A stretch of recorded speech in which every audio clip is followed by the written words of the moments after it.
الحمدللہ رب العالمین والصلاۃ والسلام علی رسولہ الکریم اللہم صلی علی محمد وعلی آل محمد کما صلیت علی ابراہیم وعلی آل ابراہیم انک حمید مجید۔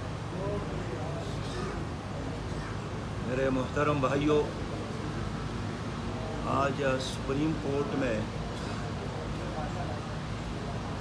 اس کیس کی سماعت ہوئی جس میں گورنمنٹ آف پنجاب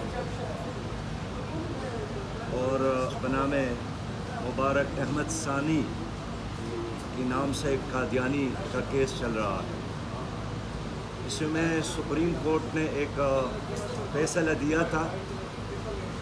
اس فیصلے پر ہمیں پوری قوم کو شدید تحفظات تھے۔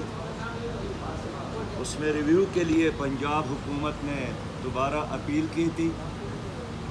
جماعت اسلامی نے بھی اس میں فریق بننے کا فیصلہ کیا تھا۔ ہمارے وکیل جناب شوکت عزیز صدیقی صاحب تھے۔ آج انہوں نے اپنے دلائل پیش کیے۔ سپریم کورٹ نے ہمیں فریق کے طور پر سنا، اور آج میں پوری قوم کو یہ اطمینان دلا رہا ہوں کہ انشاءاللہ تعالی ہم قانونی اور عدالتی جنگ ضرور جیتیں گے۔ اس کیس میں رہائی یا گرفتاری اصل ایشو نہیں ہے۔ اصل ہمارا موقف قرآن کریم کی آیاتوں کا وہ حوالہ ہے جس کو بنیاد بنا کر ایک بہت بڑے فتنے کا دروازہ کھل سکتا ہے۔ آج سپریم کورٹ نے یہ تسلیم کیا۔ چیف جسٹس کے ہر لفظ سے یہ بات معلوم ہو رہی تھی کہ وہ اپنی اس فیصلے پر نظر ثانی کرنا چاہتے ہیں، اور وہ اس نظر ثانی کی اس پوری عمل میں ہمارے وکلاء کو بھی سننا چاہتے ہیں، اور پاکستان میں موجود اور بہت سارے دینی اداروں اور ان کے رہنماؤں کو بھی سننا چاہتے ہیں۔ ہم دلیل کے قائل ہیں، جذبات کی بجائے قانون کی بات کرتے ہیں۔ قادیانیت کے خلاف پاکستانی قوم نے ایک طویل جدوجہد کی ہے۔ اس فتنے کے خلاف ہمارے لوگوں نے بڑی قربانیاں دی ہیں۔ سب سے پہلے سید ابوالعلا مودودی رحمۃ اللہ علیہ کو اسی مسئلہ قادیانیت میں پھانسی کی سزا سنائی گئی تھی۔ بہت سارے لوگوں نے قید اور بند کی صعوبتیں برداشت کی ہے، اور اس پوری جدوجہد کے بعد ہمارے آئین میں قادیانیت کے بارے میں ایک بالکل واضح اور کلیئر فیصلہ موجود ہے۔ تو آج ہم اس لیے سپریم کورٹ آئے تھے کہ ہمارے چیف جسٹس کے کسی لفظ سے ابہام پیدا نہ ہو، کسی فیصلے سے ان کے لیے دوبارہ راستے کھلنے کا امکان پیدا نہ ہو۔ انہوں نے آج خود ایک پریس ریلیز جاری کیا تھا۔ اس پریس ریلیز کو بھی ہم نے اپریشیٹ اس لیے کیا کہ انہوں نے دعوت دی کہ اگر دینی اور مذہبی اور پاکستان کے اہل علم آ کر اس مسئلے میں ہماری رہنمائی کرنا چاہتے ہیں تو ہم سننے کے لیے تیار ہیں، اور اس لیے ہم آج سپریم کورٹ آئے ہیں۔ انہوں نے 3 ہفتے کا وقت دیا، مختلف اداروں کو انگیج کرنا چاہتے ہیں۔ خوشی تو یہ ہوتی، اچھی بات تو یہ ہوتی کہ آج ہی سپریم کورٹ یہ فیصلہ کر ہی لیتے اور اپنے فیصلے پر نظر ثانی کر کے قوم کو ایک خوشی کا پیغام دیتے، لیکن انہوں نے بہرحال مزید اداروں کو، مزید شخصیات کو، وکلاء کو سننے کا ایک فیصلہ کیا ہے۔ ہم انشاءاللہ تعالی آئندہ لمحے پھر آئیں گے اور پوری قوم کو اطمینان دلاتا ہوں انشاءاللہ کہ ہم سپریم کورٹ میں یہ کیس ہر صورت میں جیتیں گے۔ یہ 2.25 ارب مسلمانوں کا مسئلہ ہے، 25 کروڑ پاکستانیوں کا مسئلہ ہے، اور ہمارے ایمان کا مسئلہ ہے، ہمارے دین سے محبت کا مسئلہ ہے، ہماری غیرت کا مسئلہ ہے۔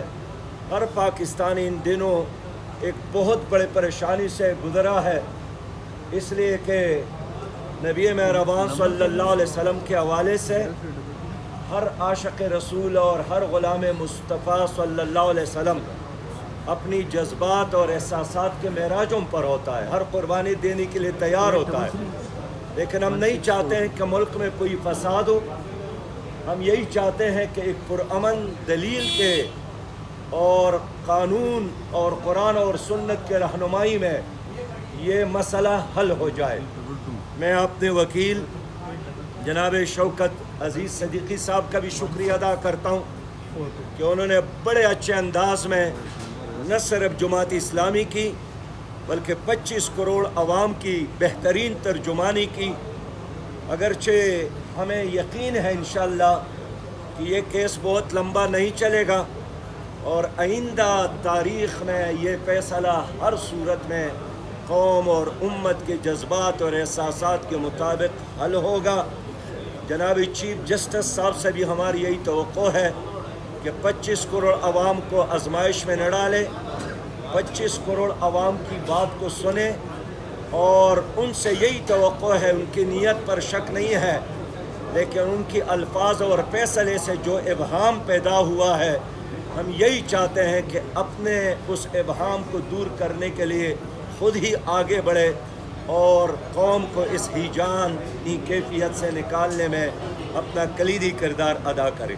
صدیقی صاحب، یہ بتائیے گا کیا پیراگراف 9 کو ہی آپ چیلنج کریں گے یا پورا فیصلہ چیلنج کیا جائے گا؟ نہیں، ہم نے تو بنیادی طور پر پیراگراف 6 سے 10 تک ان تمام پیراگرافس کو چیلنج کیا ہے، اور ہم یہ سمجھتے ہیں کہ وہ بالکل ود ریفرنس ٹو کانٹیکسٹ نہیں تھی چیزیں، اور وہ اور پھر جو اس میں قرآن کی آیات جو جس کا حوالہ دیا گیا ہے وہ اس کا اس ساری سچویشن میں کوئی تعلق نہیں بنتا، تو ہم نے اس سارے آسپیکٹ کو چیلنج کیا۔ صدیقی صاحب، یہ بتائیے گا کہ اگر یہ ثابت ہو جاتا ہے کہ چیف جسٹس قاضی فائز نے جو فیصلہ دیا اس میں غلطیاں اور ابہام تھا، اس کے بعد جو ہے کیا کوئی سزا ایسی بھی بنتی ہے کہ جج نے اگر ایسا فیصلہ نہیں دیکھیں، یہ ریویو جو ہے یہ آئینی ایک ریمیڈی ہے، اور آئین میں یہ رکھی اس لیے گئی ہے کہ اگر پراپر اسسٹنس نہ ہوئی ہو جج صاحبان کی، یا ان کو کوئی چیز سمجھنے میں غلطی ہوگی ہو اور اس کے نتیجے میں اگر کوئی آرڈر دے دیا گیا ہو تو وہ اس کو کی تصحیح کر سکتے ہیں۔ اس میں سزا وغیرہ والا کوئی بات نہیں ہوتی، اور یہ علمی معاملہ ہے۔ شکر صدیقی صاحب، آپ سے، آپ جیورسٹ رہے ہیں، آپ وکیل بھی ہیں، اس کیس کے اندر ریٹروسپیکٹو ایشوز کے اندر ایک معاملہ سامنے آیا، تو کیا آپ یہ سمجھتے ہیں کہ ایک ریٹروسپیکٹو چیز میں جا کر ایک جرم ہوا کسی اور سال میں اور ایف آئی آر کٹ رہی ہے کسی اور سال کے اندر، تو یہ فیصلہ درست نہیں تھا؟ نہیں، دیکھیں اب اس میں بنیادی طور پر وہ جو فیصلہ ہے نا 6 فروری کا، اس سے تاثر یہ ابھرتا ہے کہ شاید یہ فرد واحد کے خلاف کیس ہے، ویئر ایز وہ بہت سارے لوگوں کے خلاف کیس ہے، پرنٹر کے خلاف کیس ہے، پبلشر کے خلاف کیس ہے، اس پریس کے آنر کے خلاف کیس ہے، پھر جو ان چیزوں کو اون کرتے ہیں ان کے خلاف کیس ہے۔ ان پہ تو 211 کا جو قانون ہے دفعہ 7 اس کا اطلاق تو ہوتا ہے، اور ہم یہی کورٹ کی معاملت کرنا چاہ رہے ہیں کہ درخواست ضمانت کسی کی ہونا یا نہ ہونا وہ ایشو نہیں ہے، لیکن جو ریزننگ دی گئی ہے کسی کو بیل گرانٹ کرنے کی، وہ ایسی ہے جس طرح کو کسی کو اس کو استعمال کر کے کوئی سپریم کورٹ کا فیصلہ جو ہے تمام لوور کورٹس ہائی کورٹس کے اوپر بائنڈنگ ہے، اب اس کو بنیاد بنا کر ہر کوئی اپنے لیے یہ ریلیف حاصل کرنے میں کامیاب ہوگا، یہ ہے بنیادی طور پر۔ Thank you sir.